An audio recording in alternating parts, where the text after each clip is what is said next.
speaker is Dr. Manurale Kambattage. He is a consultant cardiac electrophysiologist at Lady Ridgeway Hospital for the Children. He will talk to us about ECGs in pediatric practice. Manurale.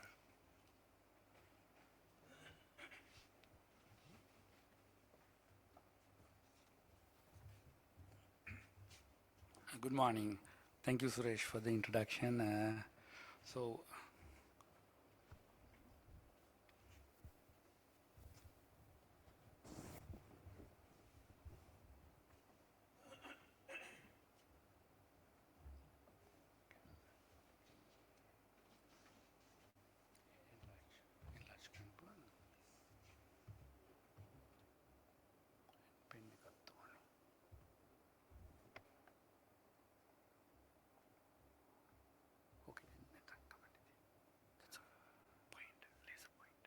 Laser pointer.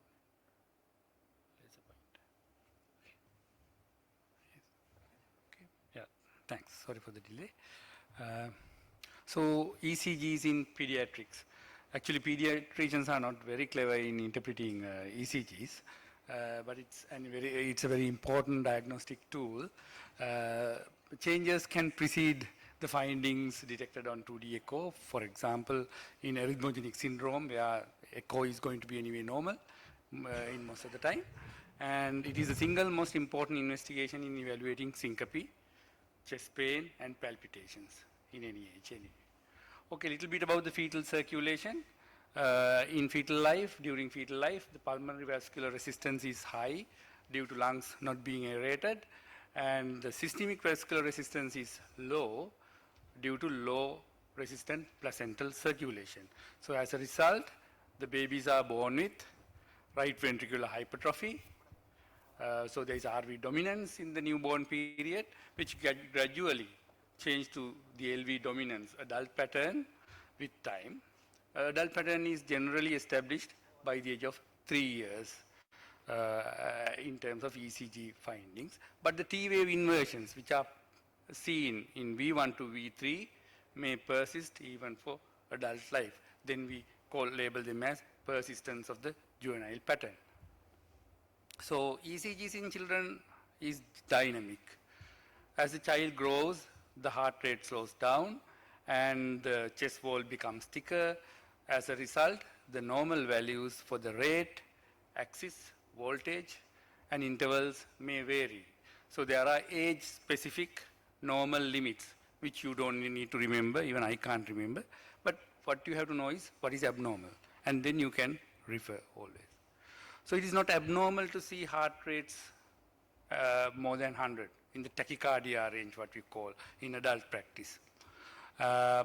Marked sinus arrhythmia is not abnormal, and everything is shorter because of the underlying faster heart rate.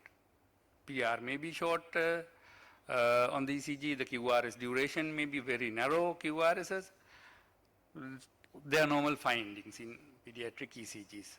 And you may see the RV strain pattern as evidenced by R in V1, RSR pattern in V1, right axis deviation, and inverted T waves in V1 to V3. So slightly peaked P waves and mildly prolonged QT in less than 6 months are frequent findings.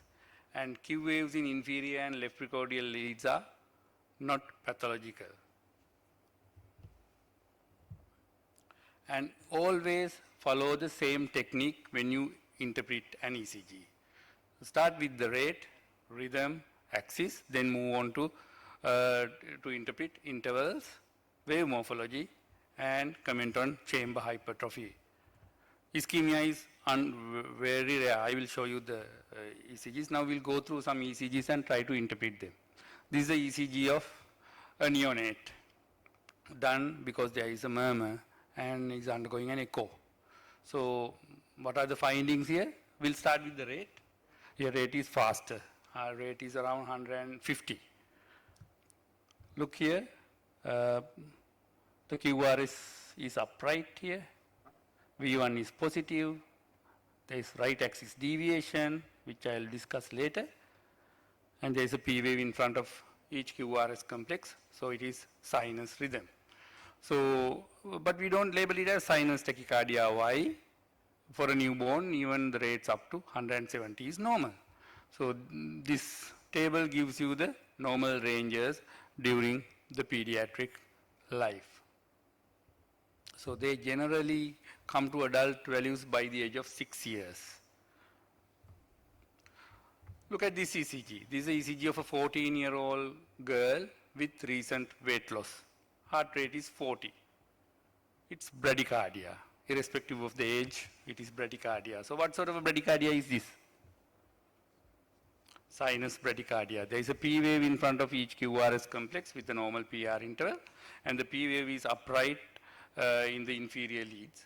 So it is sinus bradycardia. Then you have to find out the cause.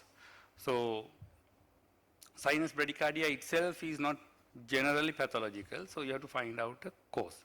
So what are the causes for sinus bradycardia? So here we have given the diagnosis of anorexia nervosa was made on this child, and she is on psychiatry follow-up. What are the other causes? Hypothyroidism. Yes. Drugs causing bradycardia are not common in this age group. Maybe electrolyte imbalances. They are common in adults. Hypothyroidism is you must exclude. Okay. Look at this ECG. This child was referred because of irregular pulse. Okay.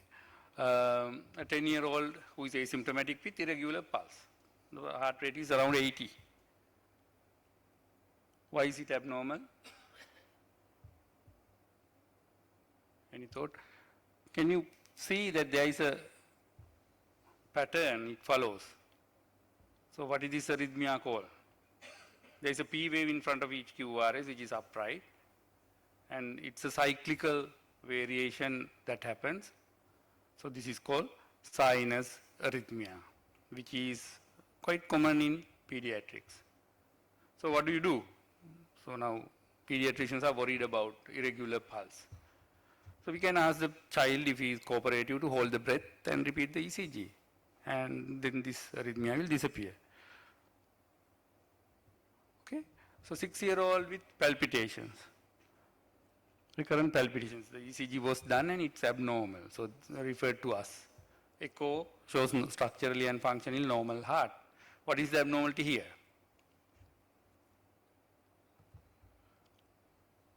It's look at the P wave, which is inverted in inferior leads, okay, and upright in V1. And actually, Dunila sir showed you some cases of atrial tachycardia coming with this pattern. Actually, this child did not have significant tachycardia. So this is what we label as ectopic atrial rhythms, non-sinus rhythms.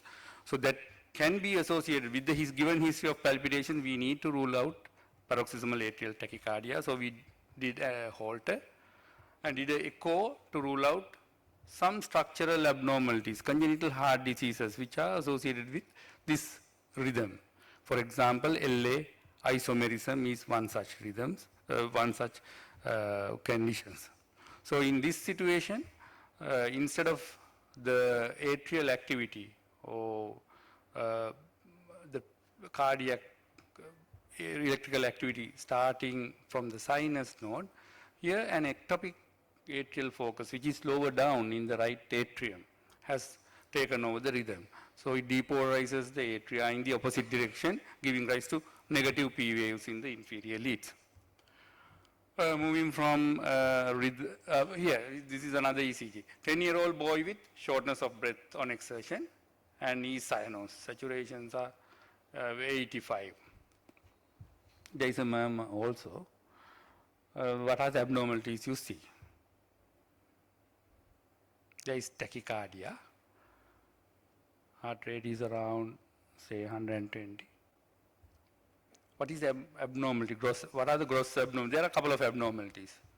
Look at the P wave. They are quite prominent P waves. And the PR intervals are marginally prolonged, which is better seen in V1. There is right axis deviation. Marginal widening of the QRS complexes. So this child had what we call Epstein anomaly, atrialization of the right ventricle leading to, so he has a large right atrium, so there is delay in the atrial conduction of the atrial depolarization wavefront into the AV node, leading to prolonged PR interval. And as a rule, in Epstein anomaly, you should have right bundle branch block pattern or in V1. If it is not there, then it is, you have to always look for WPW in Epstein patients. So this patient has Epstein anomaly. Stuck.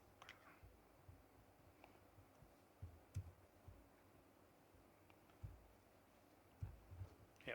Moving from rhythm to cardiac axis. So this graph gives you the normal cardiac axis. If you just look at L1 and AVF, if both are positive, that's normal cardiac axis. If one is negative, one of them, L1 or AVF is negative, then you have to look for the axis deviation. If L1 is negative, that means the axis has deviated this way, so the AVF is positive. Examples are right ventricular hypertrophy. Oh, it's normal in neonates.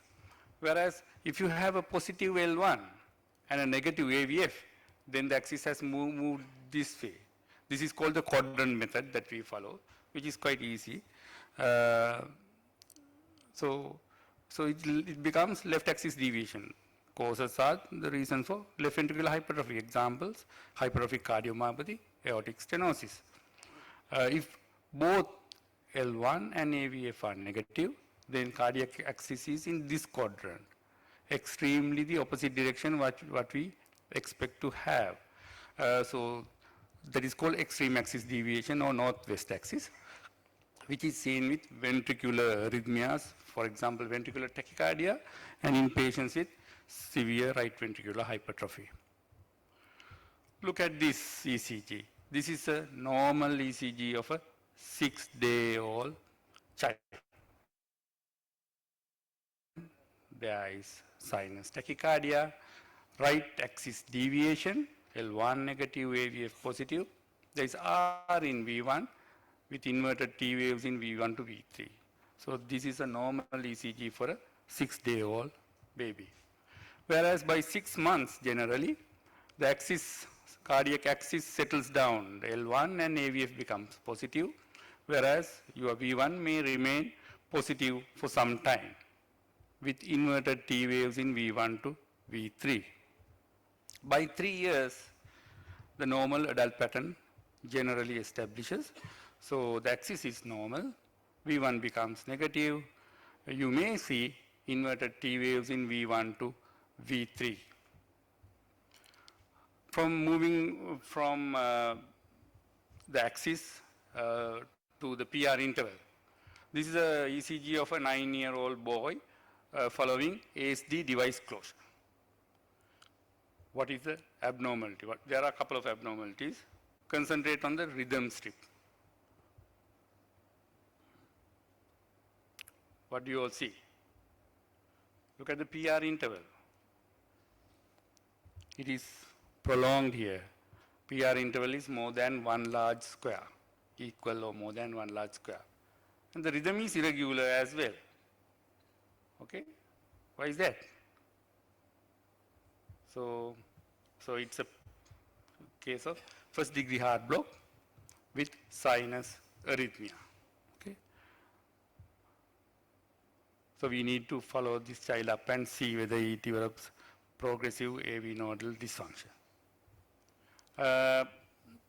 This is a 10-year-old boy with recent weight gain and lethargy. Pulse is irregular, so they have done the ECG.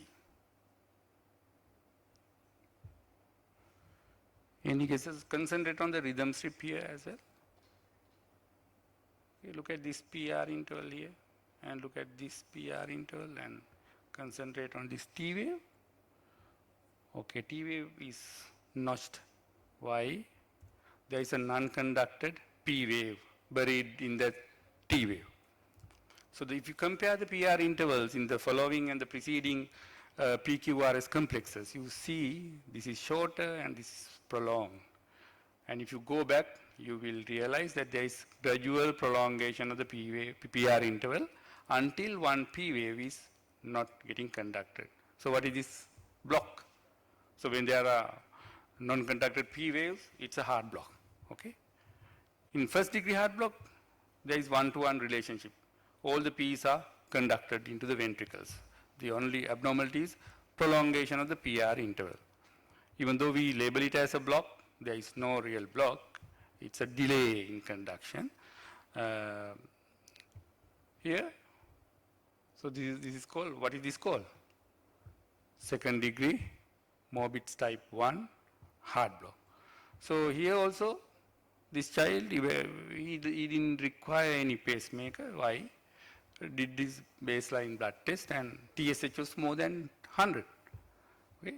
He was started on thyroxine replacement and this block disappeared. He's fine now. 10-month-old girl with past history of TAP-VD repair, total anomalous pulmonary venous drainage repair, at birth was referred to us because of bradycardia. And they thought it's sinus bradycardia. For a 10-month-old girl, heart rate of 70, can it be sinus bradycardia? You have to always question yourself before diagnosing sinus bradycardia in pediatrics.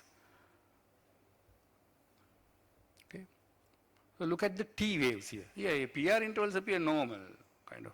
There is a P wave for each QRS, PR interval appears normal. But look at the T wave. T waves are a bit abnormal. They are not smooth, curved T waves. They are sharp pointed. So is there something happening there within the T wave? So thinking that, we repeated the ECG at a faster heart rate, faster speed rate, sweep rate, 50 millimeters per second. It revealed the buried P waves within the T wave. So this is a case of 2:1 AV block. So he needed a pacemaker, epicardial pacemaker. A 5-year-old child with bradycardia who is asymptomatic, is running around. Because of slow pulse rate, he was referred. Echo was normal. This is the ECG. What is there is bradycardia, heart rate 50 as given already. What is the striking abnormality here? You see more P waves. P waves are everywhere. More P's than QRSs. Okay? You look here, P's are everywhere. Some P's are getting buried within the QRS. So what is this? PP intervals are running at a regular rate, and RR intervals are running at a regular interval. But there is no association. So what is the diagnosis? Yes? Complete heart block. So this is a case of complete heart block. In contrast to what you see in adult practice, what is not usual from an adult patient with complete heart block here? The QRSs are narrower, rates are faster, and we don't rush in to put pacemakers in pediatrics unless they are symptomatic, or there is progressive LV dilatation, okay, or the Holter shows long pauses which are generally more than 3 seconds. We don't rush to pace them. Instead, we follow them up and delay the first implantation of the pacemaker as long as possible, because once we start pacing, they will need a pacemaker for the rest of their life. So every 8 to 10 years, they will have a replacement, and with the complications associated with CIEDs, so we tend to delay the first implantation of the pacemaker. So here, why are they narrow? So these kids are born without AV nodes. Why? The only known reason is anti-Rho, anti-La antigens in SLE causing the placenta and destroying the forming AV node. So as a result, so when one structure fails, the fantastic thing about the conduction system is the next focus with the fastest automaticity takes over the rhythm of the heart. So bundle of His will take over the rhythm in congenital complete heart blocks. So as a result, they have a narrow QRS complex and a faster escape rhythm. But one day they will require a permanent pacemaker. Moving from PR interval to the QRS complexes, wide QRS complex is characteristic of intraventricular conduction disturbance. So it can be commonly due to right bundle branch block or very rarely in result of left bundle branch block in pediatrics. Other causes are WPW syndrome, ventricular arrhythmias, pacemaker rhythms, or electrolyte disturbances. Look at this ECG, a 10-year-old with past history of syncope. Now, he's asymptomatic. What do you all see?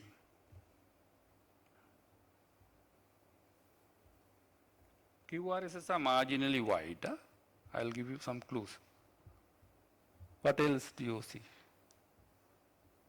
There is a P wave in front of each QRS.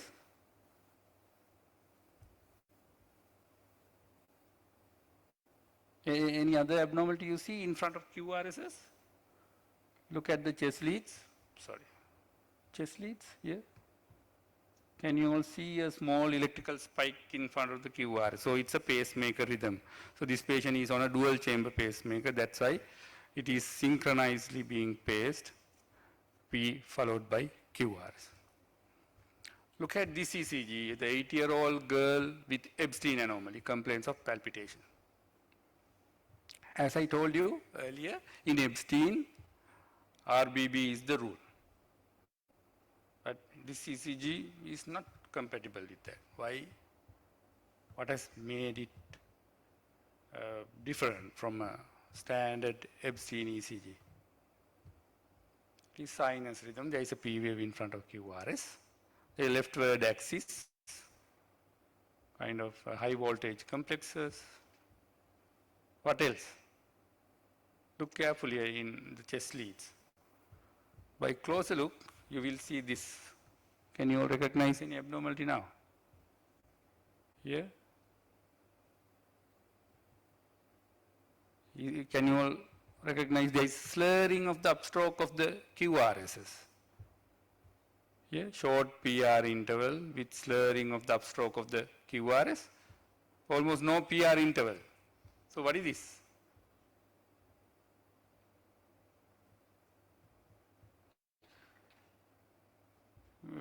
This is called a delta wave. Then diagnosis is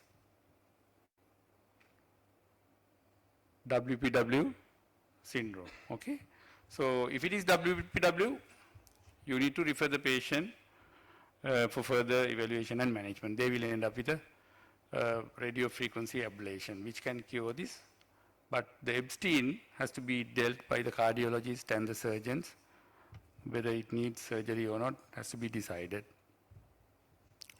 10-year-old girl with strong family history of sudden cardiac death. These ECGs were discussed in the previous lecture by Ashish Nabasa. And actually 2 of her sisters died during sleep at 12 years of age. This is the 3rd child in the family. Because of the family history, after following the 2nd child's death, the pediatricians decided to do the ECG on this child, and this is her ECG. It is quite obvious. No? Sinus rhythm, no WPW, no Brugada, then no short QT, which is extremely rare. I have not seen short QT. What is this? Long QT syndrome, okay? Long QT actually type 2 here. So you need to calculate the corrected QT interval. And when the T wave crosses the midpoint between the RR interval, you have to always calculate the QT interval. Why? This is not this patient, and this patient is currently in our ward.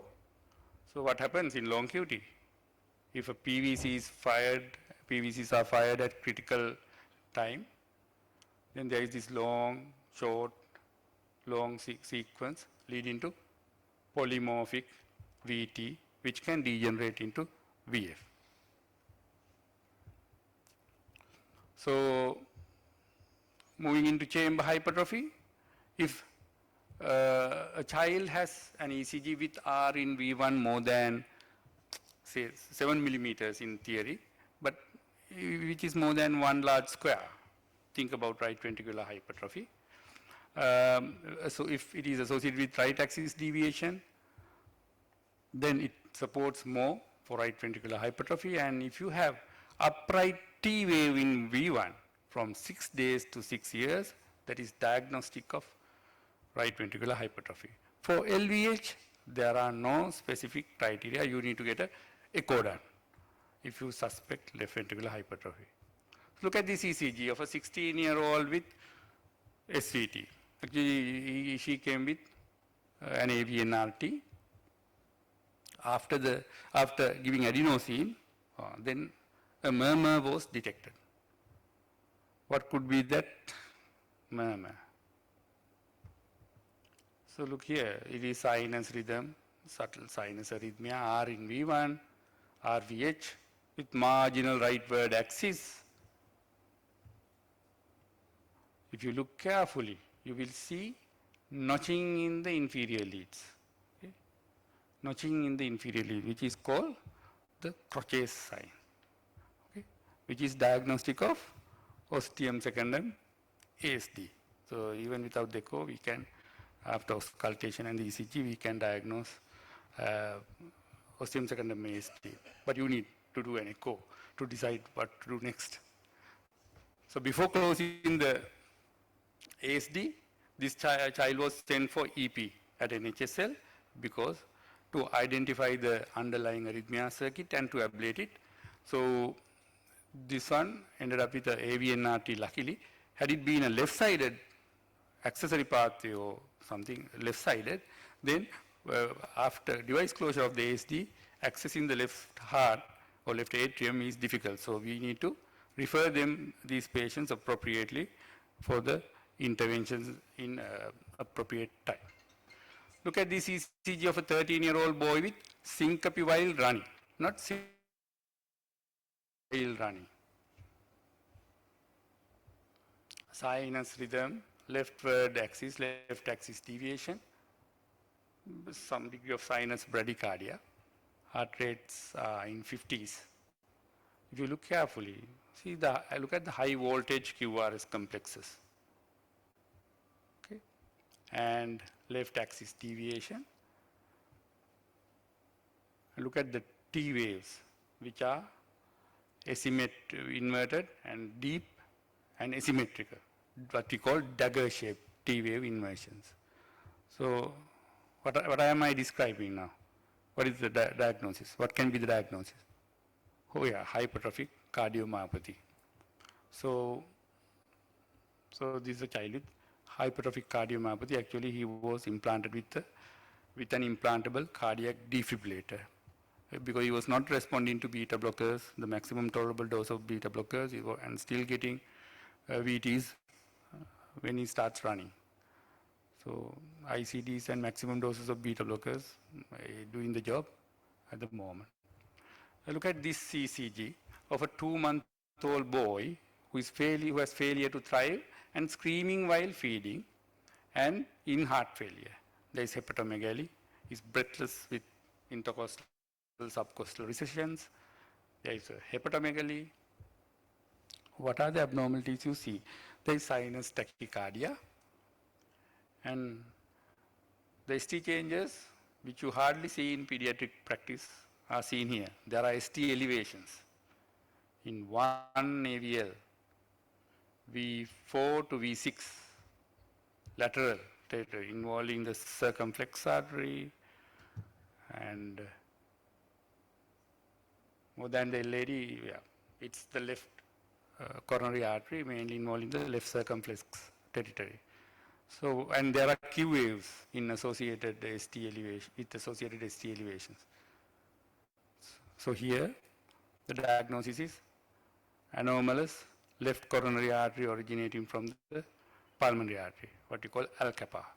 So this child underwent Al-Kappa repair or repositioning of that anomalous coronary by the pediatric cardiac surgeons, and the child his ejection fraction was around 30, 40 in that range. After the repair, the ejection fractions become normal. Now the child is doing very well.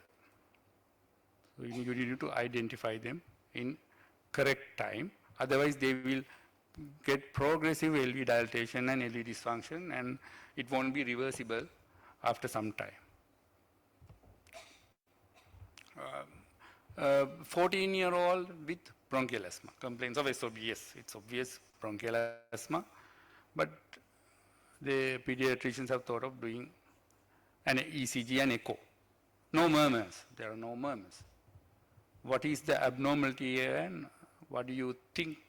Difficult ECG, I would say. It is sinus rhythm. Heart rates are normal. There's a bit of sinus arrhythmia.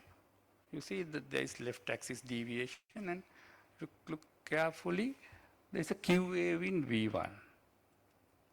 No septal Q waves. Generally, septal Q waves are seen in pediatric ECGs. Commonly, one AVL and in lateral chest leads. Why? The septal depolarization happens from left to right. So you get a small Q waves in left-sided leads, which are not seen in this ECG. Instead, they are shifted to the inferior territory, 2, 3 AVF. So there is a swap in the lower chambers of the heart, what we call the congenitally corrected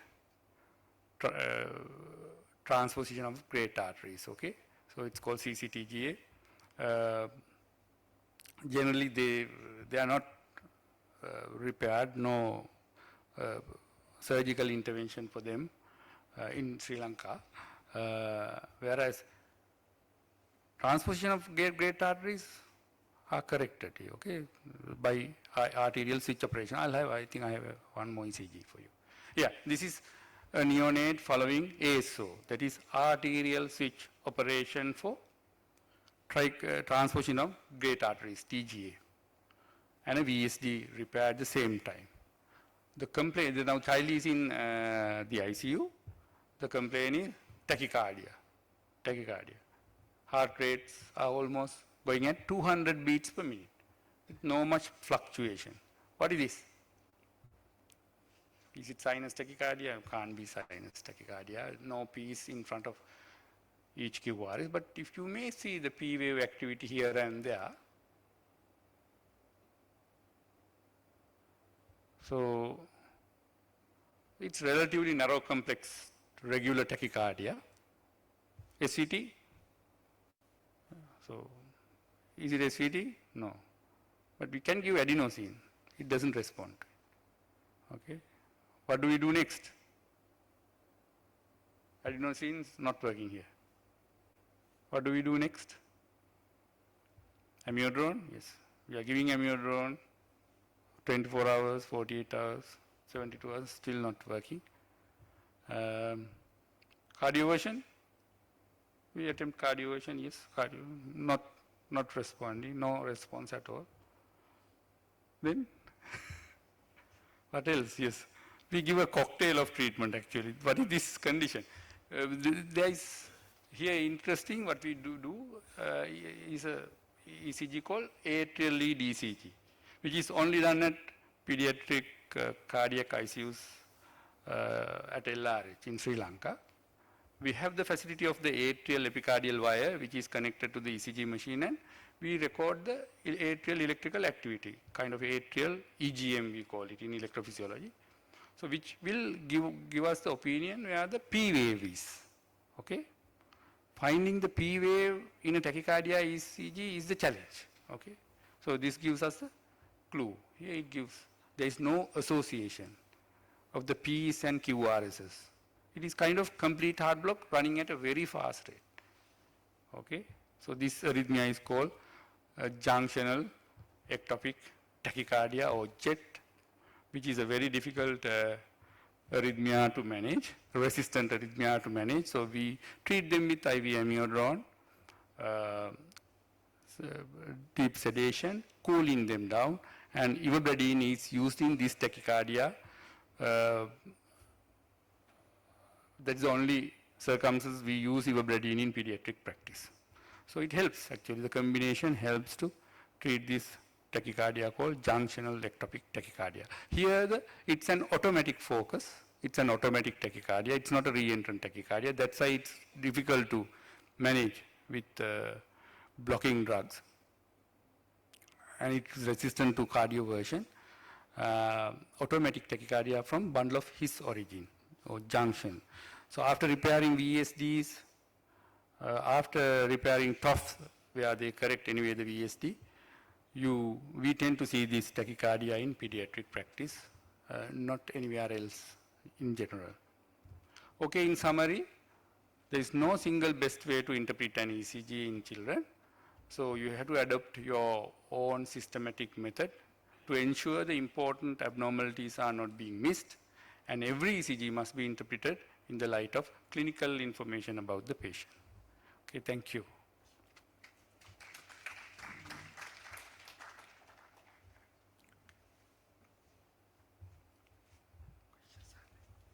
Thank you, Manura, for that very lively and interesting talk. I think there were a lot of new information that was shared. Thank you. So we have time for some questions. I'm sure there are questions from the audience that we can.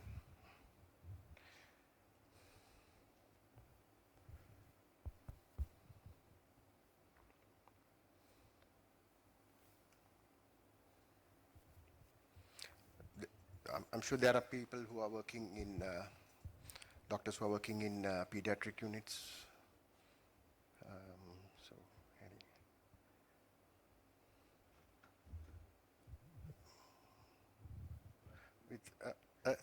So, which has been, everything has been clear. So I'll just have one question for Dr. Mandra, that is with regard to congenital complete heart block. What are the parameters that you use when it comes to deciding on a pacemaker? I'm sure it will be useful for them to know. Yes, thanks, Suresh. As I told you, in contrast to the adult practice, we don't rush to put pacemakers in pediatric congenital complete heart blocks, in contrast to the patients who are developing complete heart blocks following interventions, surgery. So there are patients getting VSD closures, tough repairs, going into complete heart blocks. There, in those situations, we do not hesitate to implant pacemakers after waiting for maximum 2 weeks generally. But in congenital complete heart block, the good thing is they have, because their escape rhythm is coming from bundle of His and results in narrow QRS complexes. Why? The ventricular depolarization happens through the normal His-Purkinje network. Okay? So they have fast escape rates, narrow complexes, and most of the time they are asymptomatic. And what are the things need to be decided for a pacemaker are, number one, symptoms. If the child is getting breathless, if the child is having unresponsive events, unconsciousness, can be syncope. Sometimes they can't describe. If the child is small, he can't describe. Only the parents notice that he becomes suddenly unresponsive and falls on the ground. If something happens like that, if the patient develops a seizure due to prolonged period of asystole leading to cerebral hypoxia. So those have to be taken seriously, symptomatically. Number two, we do the ECGs, and if the QRSs are getting broader and slower, cutoff is generally 50 beats per minute. That all depends, okay? There is no such cutoff going by the heart rate to pace them. So we do a halter. If the halter shows very poor, what we call chronotrophic response, very poor change in the day-to-day heart rates, day and night heart rates. If there are pauses coming up, especially during sleep, which are exceeding more than 3 seconds, okay? And we wait even up to 5 seconds, depending on the overall clinical picture. So that is another indication for a pacemaker. Thirdly, we go by the imaging, echo assessment, and our cardiology team assess the LV dimensions and LV functions serially. If there is progressive LV dilatation and LV dysfunction, then they need pacing, permanent pacemaker implantation. Those are the criteria that we go by. Any other questions for Dr. Mandra? In the absence of any questions, I'd like to thank Dr. Mandra for a great presentation.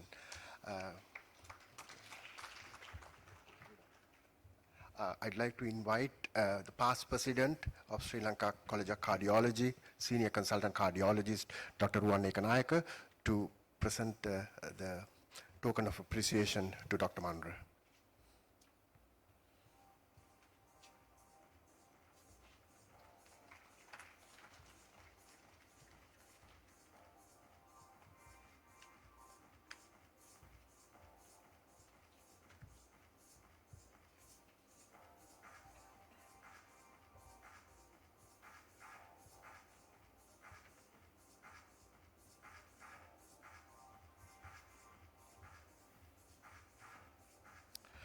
Our next speaker